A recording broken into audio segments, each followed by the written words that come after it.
ये कहानी है 20 दिसंबर 2022 की। मैं हमेशा की तरह नाइट ड्यूटी के लिए निकल पड़ा था। कुछ ही महीनों पहले मेरी एक MNC के कॉल सेंटर में जॉब भी लगी थी। इसी सिलसिले में मुझे दिल्ली छोड़कर मुंबई आना पड़ा। कंपनी अंधेरी में और घर घाटकोपर में। बस यही सोच थी, मेट्रो से टाइम से पहले ही पहुंच जाऊंगा। लेकिन कभी ये नहीं सोचा था कि यही मेट्रो जान की आफत बन जाएगी। जी हाँ, कुछ ऐसा ही किस्सा हुआ जिसके बारे में मैंने कभी नहीं सोचा था। 1 दिसंबर से मैंने मेट्रो से सफ़र करना शुरू कर दिया। मुंबई का ये अनुभव मेरे लिए थोड़ा कुछ नया तो था, मगर मज़ा बहुत आ रहा था। शिफ्ट की टाइमिंग्स रात के 12 बजे से सुबह 8 बजे की होती थी, तो मैं 10:30 बजे ही घर से निकल जाता था। 10:55 की लास्ट ट्रेन होती थी। 1 दिसंबर 2022 मैं ठीक 10:30 बजे अपने घर से निकला और स्टेशन पर ट्रेन का इंतजार करने लगा।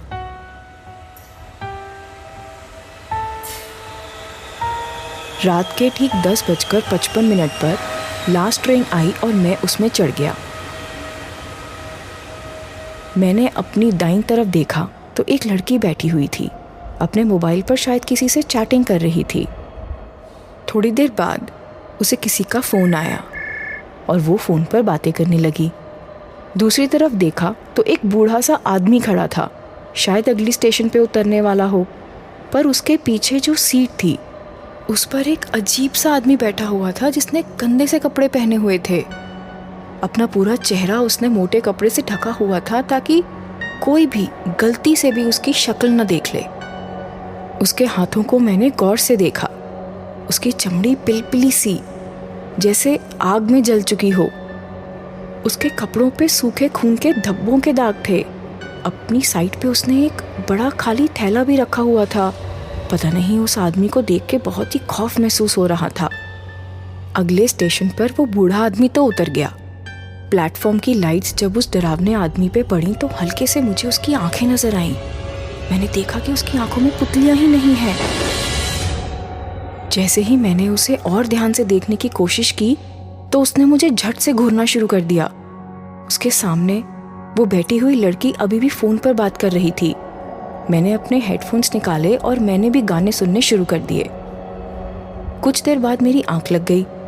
थोड़ी देर बाद आंखें खुली तो मैंने देखा कि वो लड़की आसपास कहीं नहीं है और वो अजीब सा आदमी वहीं पर अपनी सीट पे बैठा हुआ है। लास्ट स्टॉप आने ही वाला था, इसीलिए मैं भी उठा और एग्जिट की तरफ जाकर खड़ा हो गया। मैं जानबूझकर उस अजीब आदमी के पास वाली एग्जिट के पास खड़ा हुआ ताकि मैं उससे कुछ बात कर सकूं और उसके बारे में कुछ पता लगा सकूं। उस लड़की को शायद इस अजीब आदमी ने उतरते हुए देखा होगा। इससे पूछ लेता हूँ, इसी बहाने बात करने का मौका ही मिल जाएगा। ये ठीक है, और ये पता भी चल जाएगा कि ये आदमी आखिर है कौन। मैंने उसकी तरफ देखा और उससे पूछा, सुनो, वो जो लड़की तुम्हारे सामने बैठी थी वो कहाँ है?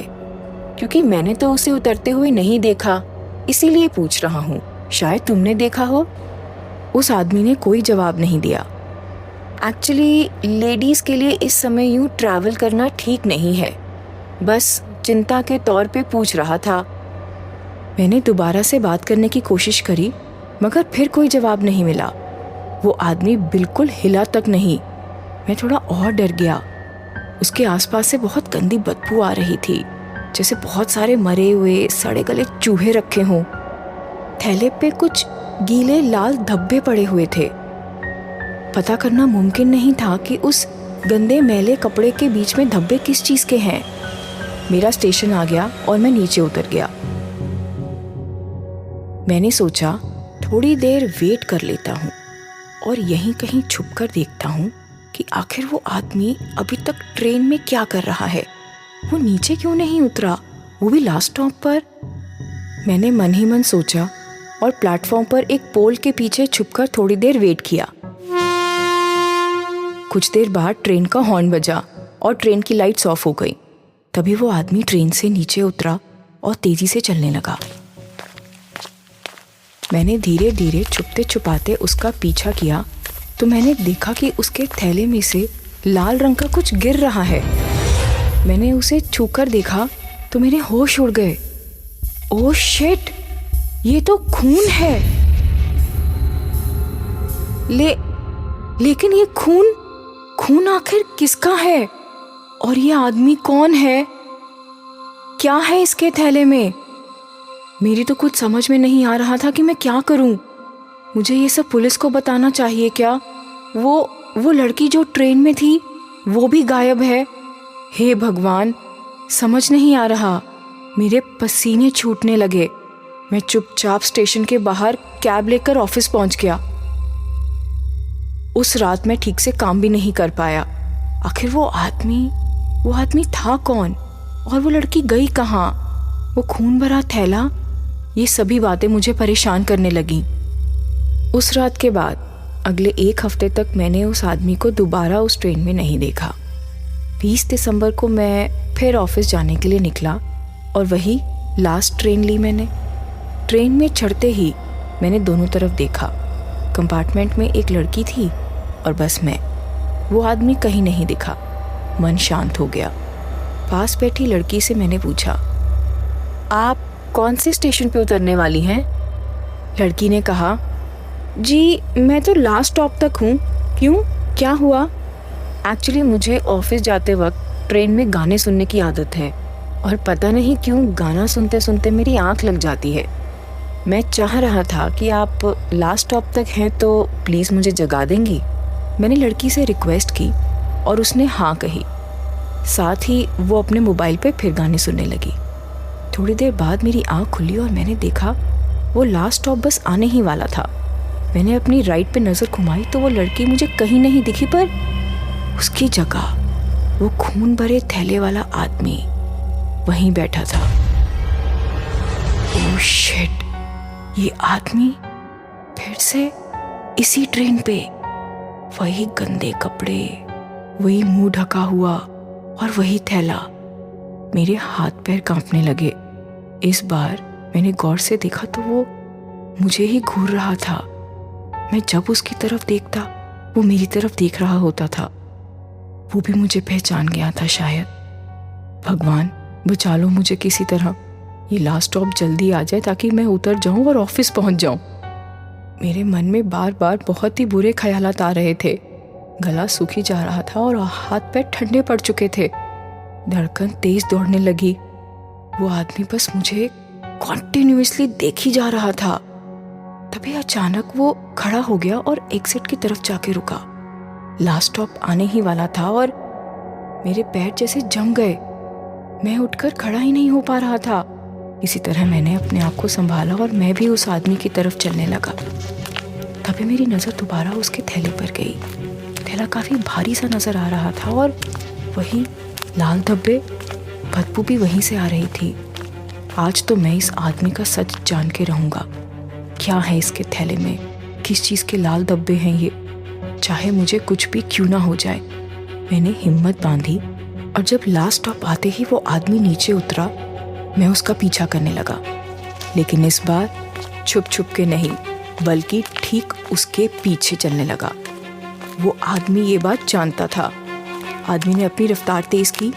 मैंने भी अपनी रफ्तार बढ़ाई और तेज़ी से उसके पीछे चलने लगा। तभी अचानक बीच में एक पोल से वो टकराया और उसके हाथ से वो थैला नीचे गिरकर खुल गया। उस थैले में से एक सर बाहर गिरा। ये उसी लड़की का चेहरा था जो थोड़ी देर पहले मुझसे बात कर रही थी, जिसे मैंने जगाने को कहा था। और अब वही उसकी फटी पड़ी आंखें मुझे घूर रही थी। लिपस्टिक की जगह लाल खून के धब्बे थे उसके होंठों पर और खून से गीले बाल। मैंने देखा तो वो आदमी मुझे ही घूर रहा था और जैसे ही मैंने उसका चेहरा देखा तो मेरी चीख निकल गई। मानो मैंने शैतान का चेहरा देख लिया हो। उसके हाथ ठीक वैसे ही थे, पिलपिले, और उसका चेहरा इतना भयानक, बिल्कुल सफ़ेद, नीला सा, जगह जगह पर छोटे छोटे जख्म, नुकीले दांत बड़े बड़े, उनमें लगा हुआ खून, और आंखें तो जैसे पुतलियां हैं ही नहीं। मैं सुन्न हो गया, कुछ बोल ही नहीं पा रहा था, ना खड़ा हो पा रहा था। मुझे यकीन हो चुका था कि उस रात मेरा सामना एक शैतान से हो रहा है। तभी अचानक मेरी नज़र नीचे पड़ी तो उसके पैर ही नहीं थे, जैसे वो हवा में हो। मुझे लगा मेरे पीछे कोई गुर्रा रहा है। मैंने पीछे देखा तो वो शैतान मेरे पीछे खड़ा था। मैंने झट से आगे देखा तो वो आगे भी खड़ा था।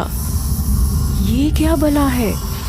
गुर्राने की आवाज़ और तेज़ होती जा रही थी, जैसे कि वो शैतान मुझे खाना चाहता हो। अचानक वो आवाज़ इतनी तेज़ हो गई कि मेरे कान फटने लगे और मैं दर्द के मारे बेहोश हो गया।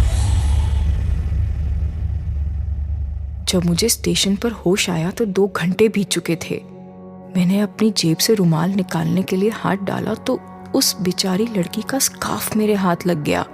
उस पे लिखा था, मेरे रास्ते में मत आना, तुम मेरे शिकार नहीं हो, पर अपनी जिद की वजह से बन जाओगे।